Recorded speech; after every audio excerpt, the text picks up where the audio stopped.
because I just wanted to give you an idea of what we're thinking about.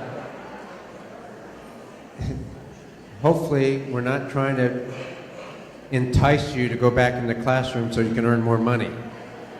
Okay, just put that out of your mind over there. But look, across the country, people say, I've heard this all my life, teachers should get paid more, especially if they're getting results and they work in hard to fill areas and urban environments. I've heard that all over the country all the time. But in our profession, we've rarely done anything about it. How about we do something about it? I think teachers should get paid a good wage. And you should too, principals too, but teachers need to get paid a fair wage, and it should be differentiated so that they can make, $68,000 a year is a decent wage. That's a good thing. Let's pay them. I think 55 is a good thing. Do you know right now that if I put up the salary schedule, it takes 10 years to get to $51,000. 10 years. Bachelor's degree, okay. Our salary schedule, 51,000, 10 years, bachelor's degree. That's, to me, it's not criminal, but it's not a good thing. A person works hard 10 years, they have a bachelor's degree, they give their life and blood and sweat and tears to the kids who really need their help, and the most we can pay them is $50,000. I don't know. I think we can do better. And I think we should do better. I think we should stop talking about it and actually do it. That's what I think,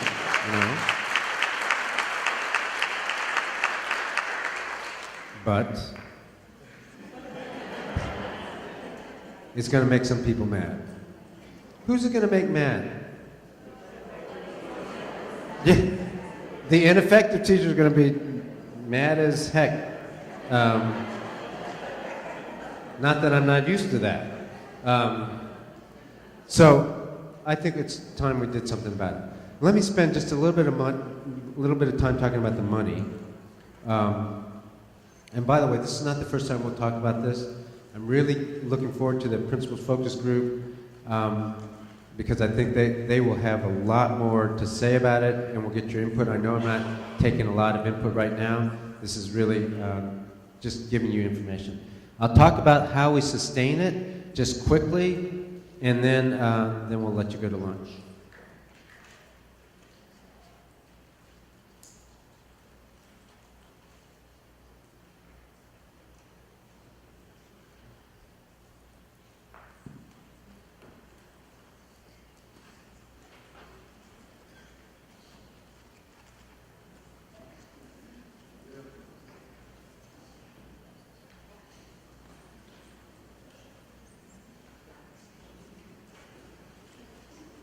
All right, let's talk about how we sustain it.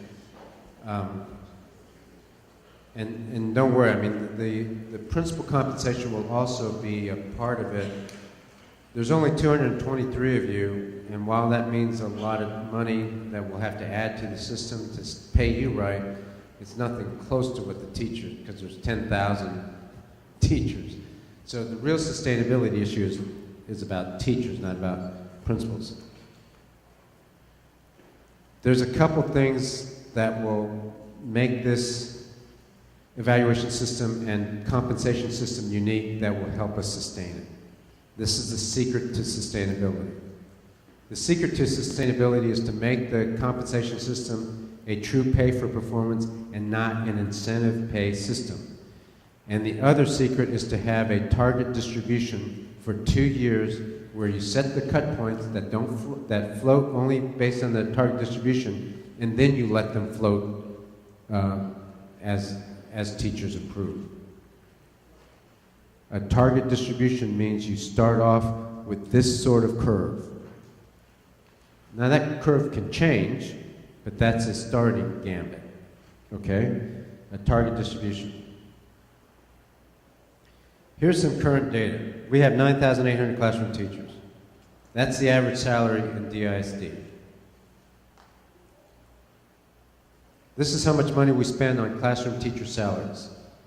$512 million. That's real money. If you saw it on the ground, you'd pick it up.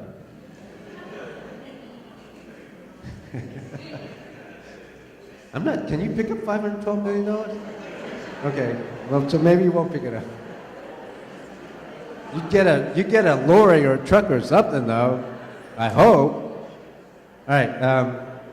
The percent of maintenance and operation, that's our general fund. Budget consumed by classroom teacher salaries, 45%. If we were to give another raise, we'd spend $528 million.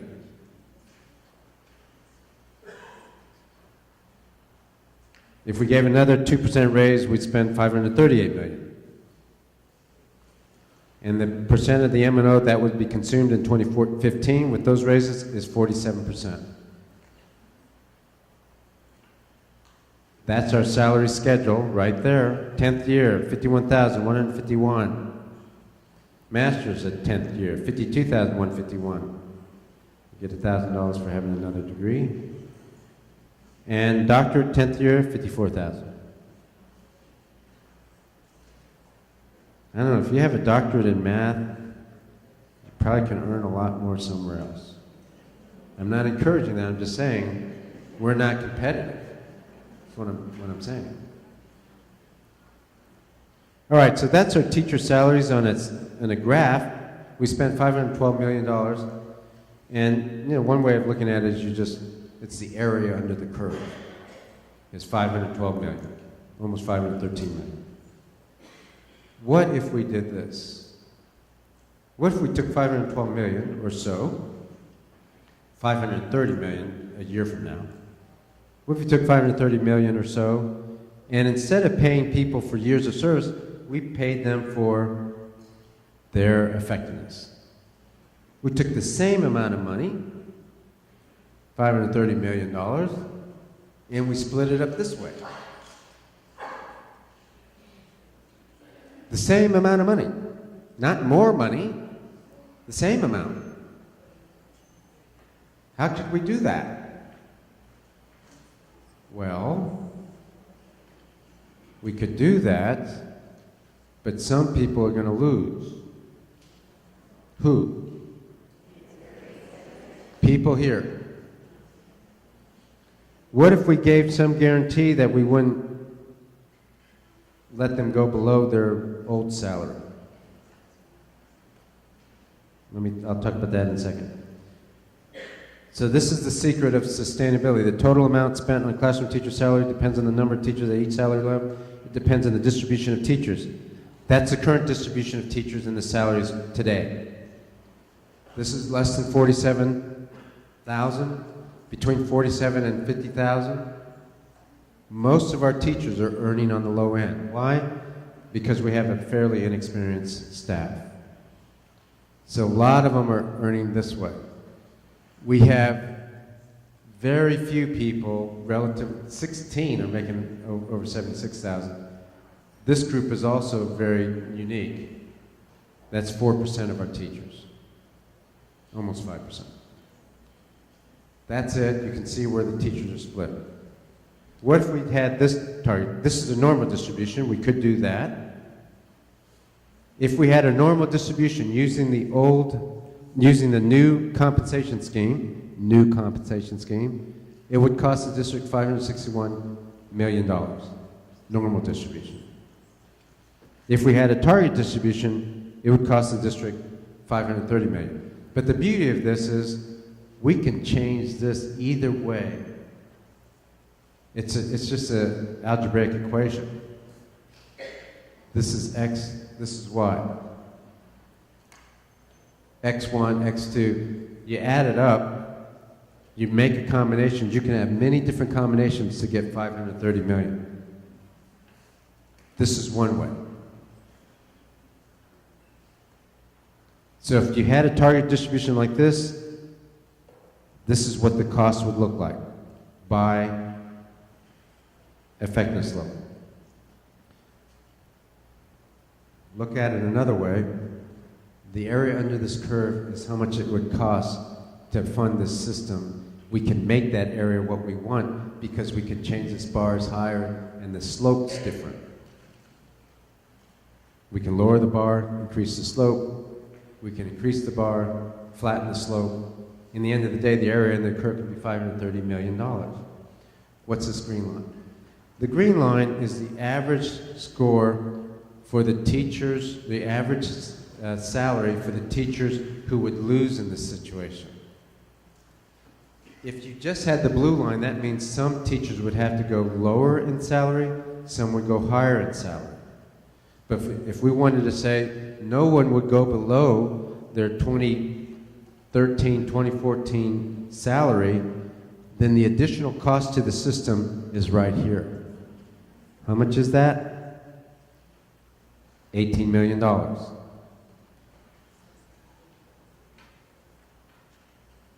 In this case, you can point to Pete and he'll tell you the answer. So $18 million is what that will cost. What that says is, if we promise teachers, and we got to talk to the teacher focus group, if we said to them, look, one of the safeguards so that you don't freak out is that no one goes below their 2013, 2014 salary ever, we're going to have to pay for that. Because there's some teachers who are going to score lower than what they should be paid, but just for the initial start of this program, that's the cost. And then the following year, the similar costs. So that's where the cost of it is. It's only in the beginning. We could have zero costs, additional dollars, but if we did that, we'd have to lower some teachers' salaries. And I'm not sure that's a good thing, right? And I'm not sure there wouldn't be, I'm not sure that's fair anyway. Second of all, I'm not sure we'd be able to pass it. And third of all, I could probably use a few less picketers in front of my house. I'm just kidding. Anyway, so the other thing that will make this sustainable, and it won't be if we don't, is if we're going to pay for the things we value, we got to stop paying for the things we don't value. If we pay for things we value, we got to stop paying for the things we don't value. We also have to push, if we're going to have a real profession with good salaries, that's on this scale, right? Let's go back up here.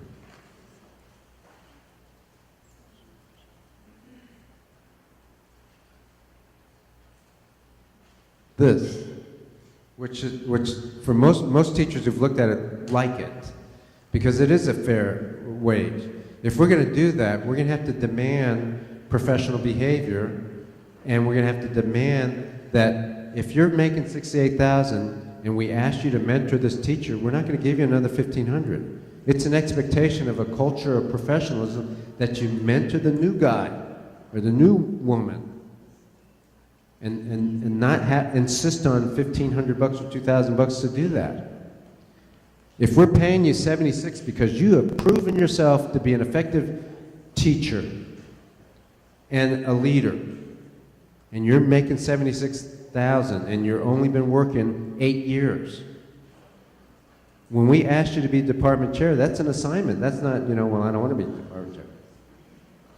No, you're going to be department chair. That's an expectation of this salary. Now, if you don't want that salary, then fine, don't be department chair, and we'll give you 55 or 60.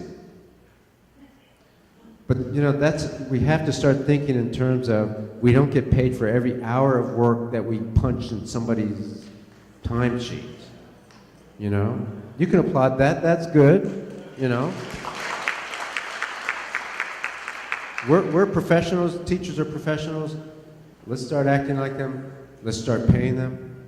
Let's start coaching them right. It'll be okay. It'll be the right thing for our kids. All right, I'm sorry I went a little long. I just wanted to give you an idea. We'll give you another presentation probably in September or October after we meet with the Principals Focus Group. Okay? And we have a chance to meet with some more teachers. get this solidified a little bit better, then we'll come back to you with another presentation. In the meantime, before we pack up, I need 2 questions. Who's got the first one? Go ahead.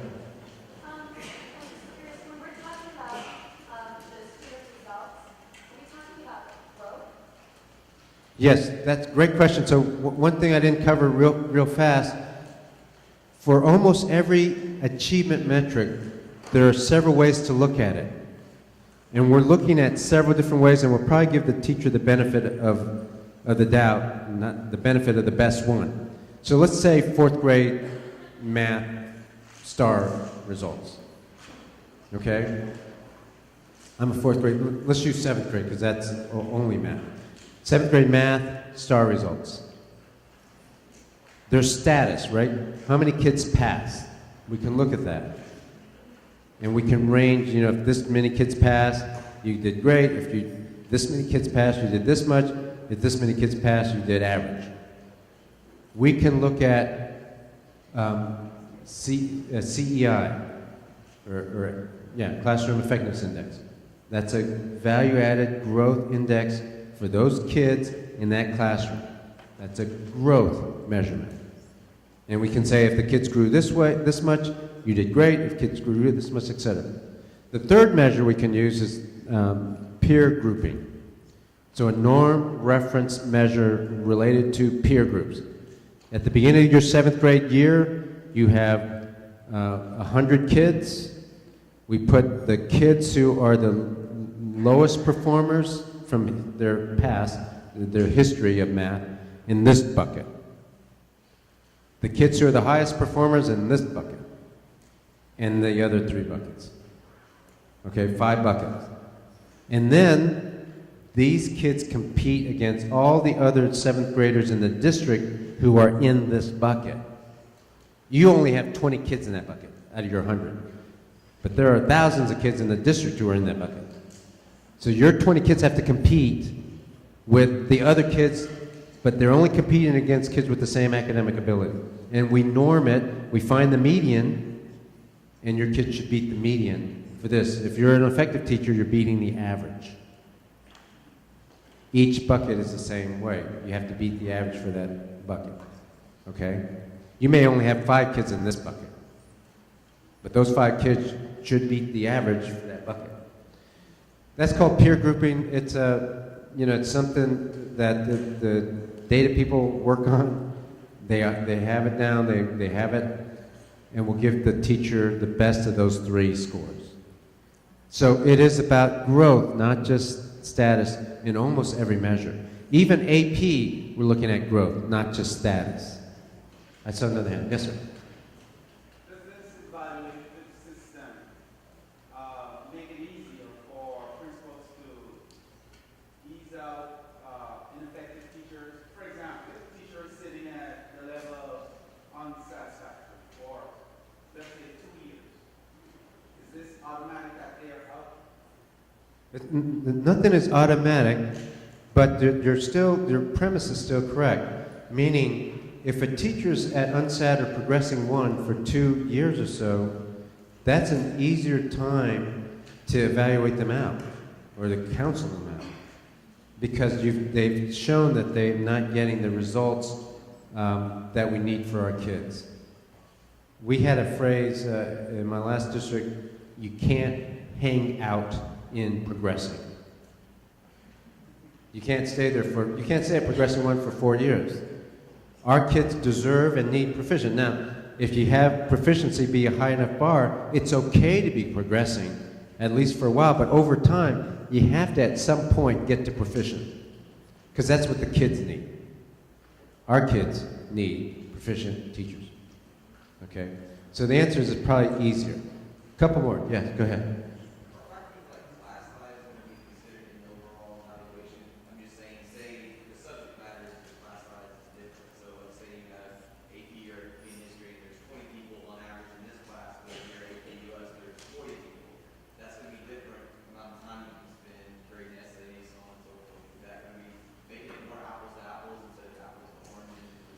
Yeah, no is the answer.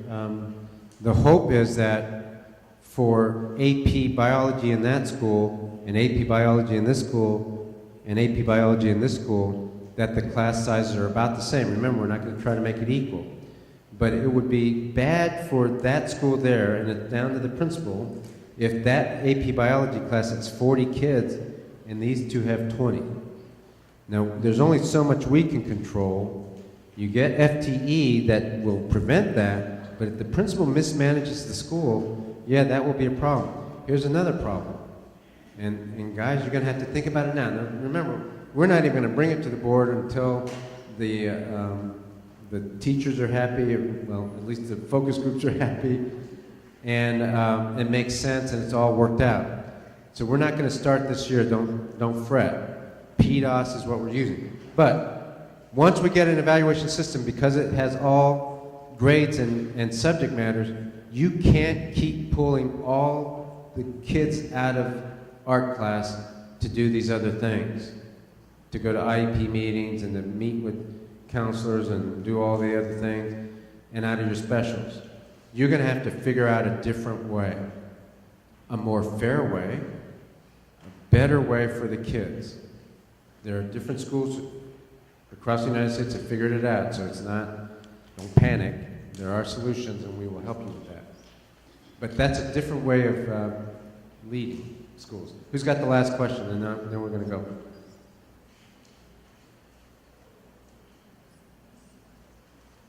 It's okay, you can answer it. I thought I saw a couple more hands. Yeah, go ahead. As far as the district is concerned, how, I guess, how low in the grade level do you guys think those are elementary, pre-K, first grade? For sure, K-12 and probably pre-K.